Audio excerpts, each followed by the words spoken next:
Welcome to Three Questions, where critical thinking is king, and my opinions and research are only here to support your learning and understanding.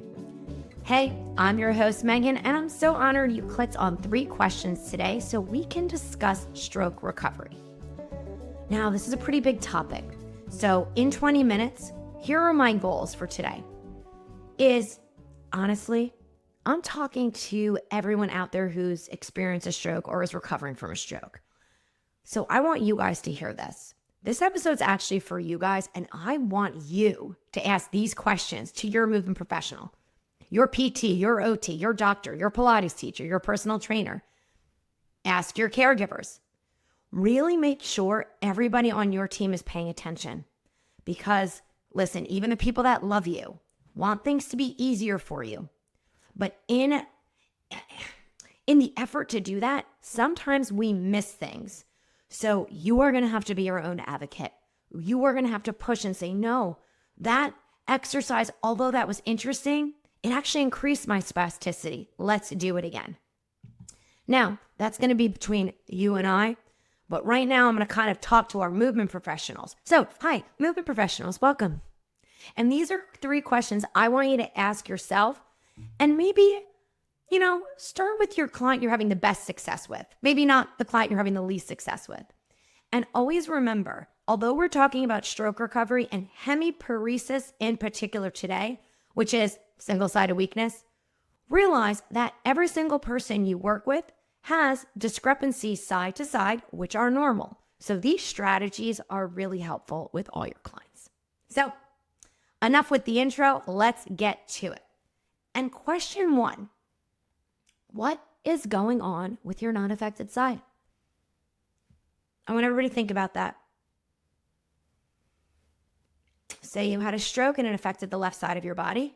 What is going on the right side of your body? And vice versa. Does it feel strong? Does it feel tight? Does it feel like it's doing the most?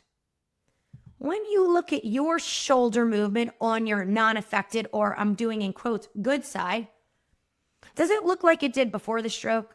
Does it look organized? Does it look like a lot of parts move in a chunk? Now, you don't have to have a master's degree in applied physiology and biomechanics like me to know if it looks like a duck and quacks like a duck, it's a duck. So if you're watching me on YouTube and I'm lifting my arm like this, you can see my entire shoulder girdle. I'm actually laterally flexing my spine. I'm doing a lot of weird things. I was also lifting one of my heels, which it's not bad to do that per se. But what happens is when our good side does the most, it becomes overworked and underpaid. So, has anybody been overworked and underpaid before? Let me walk you back through those steps. I remember my first job. While I was getting my master's, I worked at an investment bank in their gym.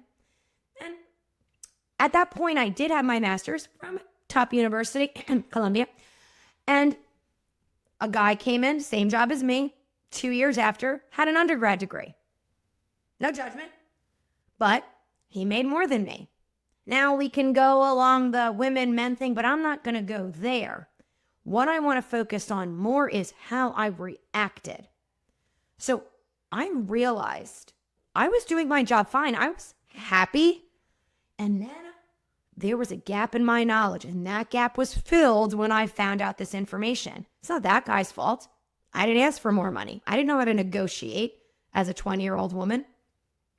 But let me tell you, once that gap in knowledge was filled, I was pissed. Pissed. Everything pissed me off. If my boss looked at me the wrong way, I was up in arms about it.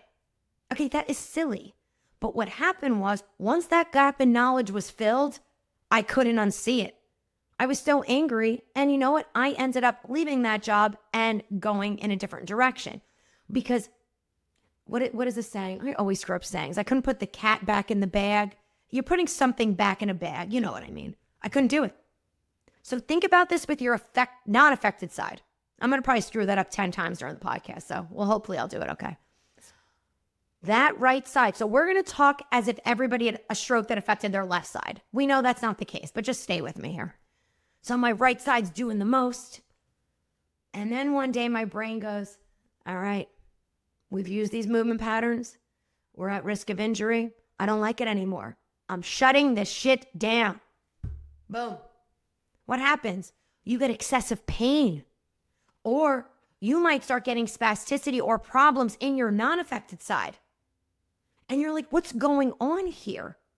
Now my non-affected side is my bad side, and my stroke affected side is my good side. How did this happen? Well, it's very common. And I want you guys to hear this with the non-affected side. More is not better. It's just more. So if you're doing exercises that are requiring your good side to do more, yeah, you're getting movement, you're getting blood flow, you're getting nerve conduction. So I'm not mad at that. I never want you guys to stop moving because you're afraid, I just did that in quotes, that you're doing it wrong. But we're screwing up our brain map. So let's keep this super simple. Say you're trying to do a squat. You're trying to get deeper in your squat. You're trying to increase your hip range of motion. Your heels are finally staying down. You're really pumped. But every time you do that squat, your right shoulder lifts, or you get an increase of spasticity in that right arm and flexor tone. What happens is the brain starts mapping those together. So your brain, every time you try to do hip flexion, might also do shoulder elevation as well. Because every time you do hip flexion, you elevate your shoulder. Now, I don't want to get into too much detail here because we're going to miss the plot. But when we elevate our shoulder, everything's connected, guys. So our lat and our fascial connections to our opposite hip is going to change the tension in the glute. So here you are thinking you're getting deeper in your squat, you're strengthening your hips, but you're not. It's really actually the pull of that shoulder up, creating more range of motion in the hip. And this ain't bad, so I don't want you to be mad at it. But you're not neurologically strengthening those muscles. And that can increase spasticity. Okay? Now, anything can increase spasticity. Tight clothes can increase spasticity. Weather can increase spasticity because it's a neurological response. Okay? It's a protective mechanism. So we're not going to be mad at it. We just need to make sure we're addressing it. So when you are working with your stroke clients, there is clear research, clear, significant research that says if you use bilateral movement, you can use the stronger side to teach the weaker side. I learned it in school. I used it for a lot of years. And you're right. I did get some range of motion back in the non-affected side. And then I didn't hit a glass ceiling with clients. I hit a brick ceiling. You know why? Because in order to get the affected side moving, I had to do weird shit on the affected side with my clients, thus affecting the brain map. And what my biggest concern is, when the body moves in chunks, when it's supposed to move in smaller parts, that is going to affect the side's ability to stabilize. So, people who are recovering from a stroke, I'm going to keep this simple. You might have heard this. We need stability in order to mobilize. Well, it's not entirely true. We can work around because our brain is amazing at compensating. Okay? So, we do need stability, and I call it reflexive. So I need your shoulder to respond.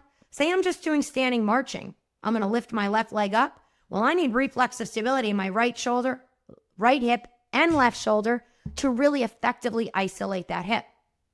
Okay? Now, if I'm adding a weight shift, there's going to be mobility in other joints. So this can get pretty complicated quick. Just think about this way. I want your body to respond no matter what position you're in. And you know what I'm talking about.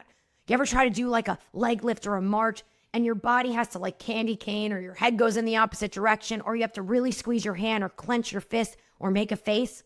That's a gripping pattern, which can offer a temporary solution to a big problem.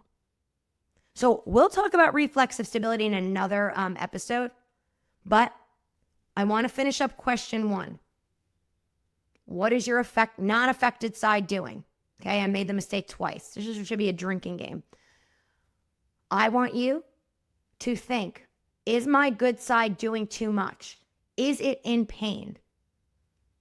How can I better map out that side so that it stabilizes better, so that when I'm doing the stuff on my affected side, we actually get neuroplasticity to occur. Now, I'm going to teach you a really quick neuro solution to this. Say you're squatting and you lift your shoulder, and your PT or Pilates teacher, you got Meghann in your ear saying, stop lifting your shoulder, stop lifting your shoulder, stop lifting your shoulder. Oh my God. Teachers, stop doing that. They're not deaf. They hear you. They just can't map it. So if you find your movement professionals repeating things, I want you to go, my brain doesn't know the difference between doing this movement with and without that shoulder. So here's what I want you to do. Tell your movement professional to shh for a minute, and I want you to do the squat again and lift your shoulder. You heard me. Do exactly what they told you not to do. So you're going to squat and lift your shoulder. Do it again, actively. 3 times. That's it.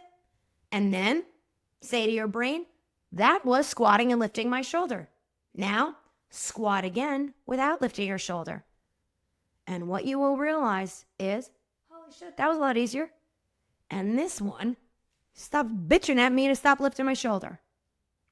Now, here's a good parental or sports training hack. If you're a coach or a parent, whatever you yell at your kids at more than once, they're having trouble mapping a different way. So, say, you know what? Do it that way. Keep doing it that way. And maybe their brain will figure out an alternative strategy. And maybe their brain won't. But then you can step in and show them and let them decide. Humans are weird. You might see how I live my day to day and be like, oh my God. Or how I organize my podcast or social media. You might be like, that is so inefficient. Why is she doing it that way? She should just do it this way. Because your way doesn't work for my brain. This way works for me. Okay? Now, I'm not a parent, so obviously I'm a parental expert. And if you're watching YouTube, I rolled my eyes. I know nothing about parenting. It's so easy to preach. It's hard to practice, right? But remember, you're doing a good job. Your kids aren't trying to jam you up. There's just a gap in knowledge. And maybe together you can figure it out. So before I move on to question 2, I don't know what word I want to use there. Get focused on the non-affected side. Fix up brain mapping issues. Improve the form. Get each joint to move and differentiate from other parts of the body and move together as a whole because we are one unit. When you're moving the arm, notice what happens on the foot in both feet. See what's going on. Take a step back. Look at the whole elephant. Don't just look at the non-affected side. I'm telling you, this will change your recovery or your patients. Now, question 2. I'm just going to stretch here. Why are you doing that? Getting hot. I got to take off my sweatshirt. Yeah, why are you doing that? I call it disability porn. Stay with me for a sec. I will explain. I see this a lot on Instagram where it's trying to be motivational and you're doing these cool, creative or exercises to try to get a person to move better. So anybody who is doing work to help people move better, I applaud you. Keep doing what you're doing. But I want you to ask, why are you doing that? What is your goal? Are you trying to get followers on Instagram? I can't judge you on that. We're all trying to get more followers on Instagram to run our businesses. But when you're forcing a client to get up, what's happening? What is their head doing? What are their eyes doing? Are they getting an increase of spasticity? Because just getting a client up once is great because it builds confidence. But I'm all about my clients being able to do it again and again and to do it without me. So if I'm doing a floor transfer and they get an increase of spasticity, or they're fighting me and I feel like I'm dragging them across the floor, what are you doing? These are people. And did you know when you do floor transfers, you're often pulling the client in the opposite direction their body wants to move? I have a rule with floor transfers. The client initiates it, I follow. Because it can be hard. Okay? Also, I don't do all these bracing techniques, and I get people, even with spinal cord injuries, up. using different sensory approaches, which we'll talk about in question 3. But I just really want you to think about what is the goal of the exercise. And if you're in a stroke recovery program, man, please, every exercise you do, ask, could you let me know what the goal of this exercise is? Because when you know the goal, you will have a better chance of getting there. So if I say to you, I need you to get up off the ground, but every time you get up off the ground, your head and eyes go down. So your visual and vestibular system is telling you down, and proprioceptive, you're trying to pull up. So you're actually creating a sensory mismatch. How can we get the 3 systems to integrate so you don't get an increase of spasticity, so your body doesn't fight itself? Okay. Now the client's more like, all right, let's play here. Now I'll do your weird ass eye exercise or head exercises because I know integrating those 3 systems is going to make me better balanced. Why? Those are the 3 systems that determine balance. So if you're doing balance exercise with one leg up and trying to balance all over the place, that's not a balance exercise. That's teaching you how to stabilize in that position. I want you to ask your practitioners, what should my eyes be doing? What should my head be doing? What should my body be doing? Is it okay to shift at my ankles? Is it okay to shift at my shoulders? And I want my movement professionals to not get pissy when clients ask you questions. They're not trying to jam you up. They want to understand. And that's a moment for us to go, you know what?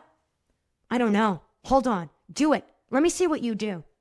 So my clients will sometimes be like, Meg, is it okay I weight shift? I go, I don't know. Hold on. Let me see. Do it. And when they think they're weight shifting, they're not. They're just leaning their head. And I say, yeah, it's okay to weight shift. But hold on. Do that exercise again by just moving your head.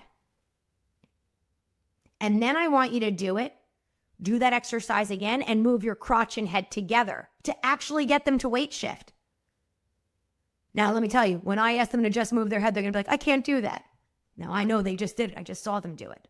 So practitioners, questions aren't to jam you up. It's to fill gaps of knowledge. And it's going to challenge you to go, what do I actually want out of this exercise? What can they do? What is available to their brain? And can we change it from there? So I might say to my client, you know what? I don't want you to weight shift here. Now I do want you to weight shift. Because my goal is I want their brain and body to respond to no matter what movement they do. Because walking and moving through the world is very complex, right? Every step is different. Nobody takes a perfect step. I want that cerebellum to kick in. If they put their foot down in a weird way, I want it to respond to that error, in quotes, and create a different motor map.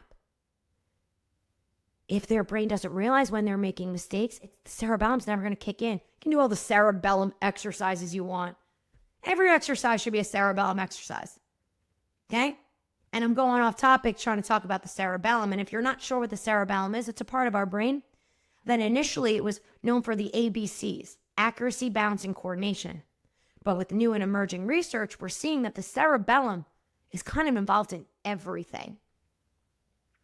And a cool fun fact about the cerebellum is it's got about like 10 to maybe 20% of the brain volume, but 50 to 80% of the neurons. So it's kind of small, but as 50 to 80% of the neurons sounds pretty important. Everybody's looking at the frontal lobe, all the other lobes. I'm looking at the cerebellum. Okay? Back on topic. Why are you doing that? Question 2. Just start questioning yourself, your clients, your patients, whatever you want to call them, and really figure out what the heck are we actually doing here? And are we achieving a goal? Or are we just doing exercises for the sake of exercise? Okay? Now, not every day has to be a gold medal session. Sometimes it's just good. The client's tired. Maybe just get them moving, get some blood flowing through the body. Always a win. So I want nobody to punish themselves for not doing what I say. Who cares what I say? Do what your patients need. Cool? Which leads us to our last question. Are the visual and vestibular system fighting the proprioceptive changes happening in your sessions? Let's break this down simply. Proprioception is your brain's ability to know where you are in space. It's based off stretches, pressure, tension, any sensation from your skin. your tendons, your muscles, your fascia. That's all going to tell your brain where you are in space. Maybe if you're hypermobile, proprioception is a bit affected. It's an unreliable narrator. If you have spasticity, it's also an unreliable narrator, but a little accurate because that's what's actually happening in your body. So when you have spasticity, you're going to feel that tension a lot quicker because it's a protective mechanism. So in traditional stroke rehab, we're really focused on proprioceptive changes. And then you go to visual and vestibular therapists separate. Nah. It should all be the same. Now, I am very much in support of maybe going to a vestibular specialist or a visual, but what I want you to ask them is, okay, my PT exercise or my Pilates exercise homework is this. Can you give me a visual strategy to do during this to help my sensory integration? And if that visual therapist says it doesn't matter, go find another one. It does matter. If they're just testing your eyes or your vestibular system, seated or in one brightly lit room, we need more, okay? So what I want you to think right now is when I'm doing a movement, are my eyes and head fighting it? And here's something really tricky. Say our body is like hooked to the left. So maybe we had a stroke that's affected our left side. There's this thing called pusher syndrome where you tend to lean towards your affected side. So think about it. It kind of makes sense. If you don't really feel your left side very well, your body might lean more to the left side to try to feel it. Think about it. Say you're leaning against somebody, but they're not leaning back up against you. You might lean more to force them to lean more so you don't fall. Okay? So sometimes we need more sensory input to trigger a response in our body or somebody else's, right?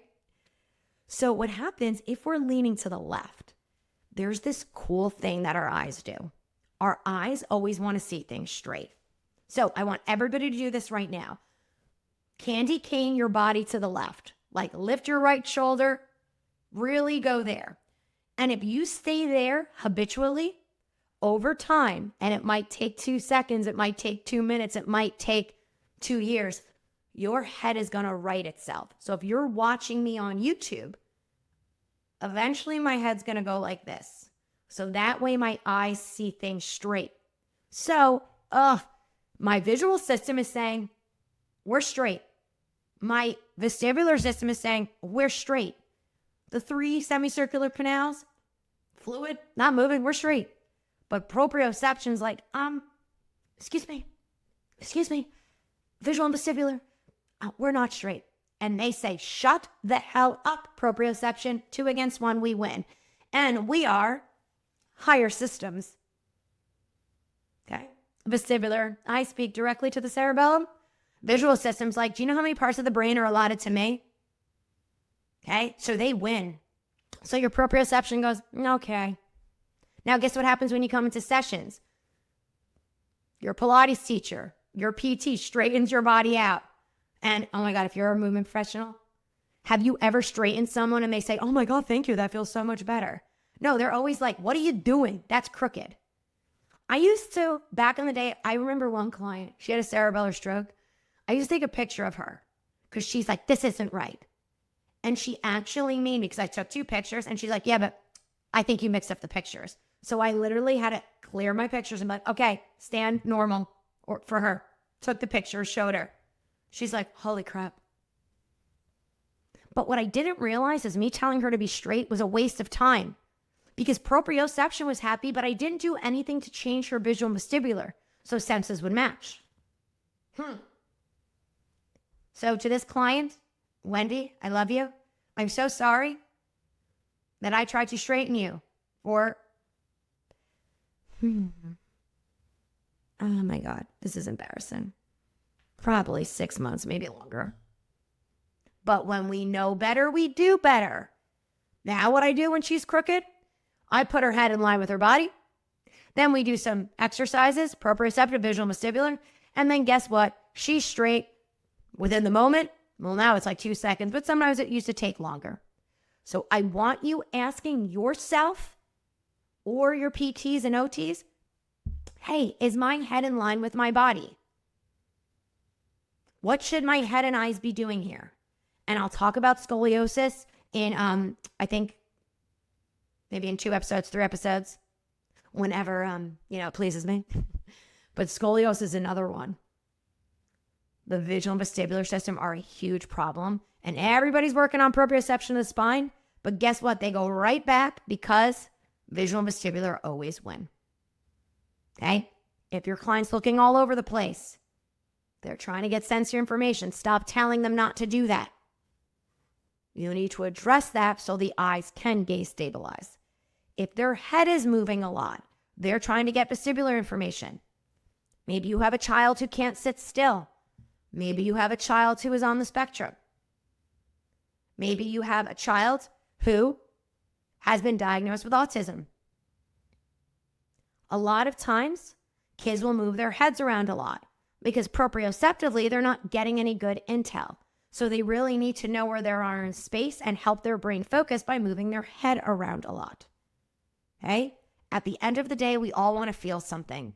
We all want to feel something in a good way. But please don't think what feels good to you feels good to others.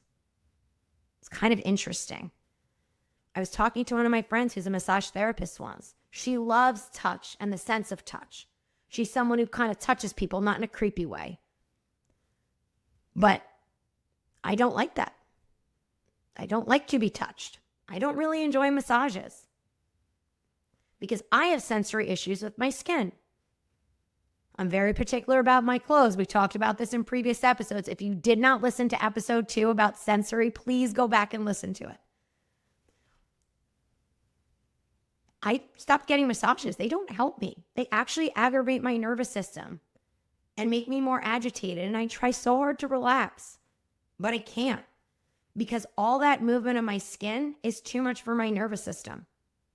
So what feels amazing to some people like deep pressure. I don't. Ow. I like deep pressure, but same pressure throughout the entire body. I use the example of underwear or a bathing suit or yoga pants where the seam pushes in more than the pants. Can't do it. Everything has to be pressing in evenly. So there is research about people who like deeper pressure, but that doesn't mean pinpoint pressure. It's very specific to that person. So I know this episode went a little longer. As you can tell, I'm very passionate about stroke recovery. I really do believe that people are recovering from a stroke. You deserve more. You deserve better. And full recovery is possible, but it is not easy and takes focus both on you and your team. We have to work together at a team. There's no magic bullet. And learning a new movement pattern is like learning a new language. It takes time and repetition, and it's hard. So please I don't want you to think I'm saying it's easy. It's probably the hardest thing anybody will do in the world is recovering from a stroke, especially when you've lost all full movement. So to all those people recovering from a stroke, if this episode restored hope, I hope it does. I hate when people say the same word twice in a sentence, but I just did. If you need help, reach out. I have a team of teachers. I teach workshops on this for the Neuro Studio with people all over the world using these methods. We have our level 3 teachers who do this on Zoom. And yes, I do stroke recovery on Zoom, and it works. But it's going to take a lot of time and energy. But you can do it if you want to. And it's totally fine if you are okay with where you are in your recovery. Don't let anybody judge you or call you lazy. Let them walk a day in your shoes and see how well they do. But at the end of the day, I want you to think, what is your non-affected side doing? Is it overworked or underpaid? Give it a freaking raise. Give it a vacation.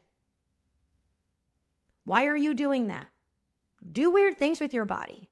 Ask yourself, hey, can I do this without doing that? Can I move my leg without moving my head? Can I move my leg and move my head? And practitioners, I want you to ask yourself, what do you want to see them out of that exercise? Is that right or wrong? I don't know. The body's designed to do crazy shit. Let's give our clients the availability in joints, let the brain know what's available, and let their brain make the choices. Keep them safe and help them get stronger. And last but not least, is your visual or is your vestibular system fighting the proprioceptive changes you're doing in your recovery sessions? Or could those be the key to unlocking better proprioceptive strategies? So thank you guys for this 30-minute episode. I know I promised I'd always keep them under 30.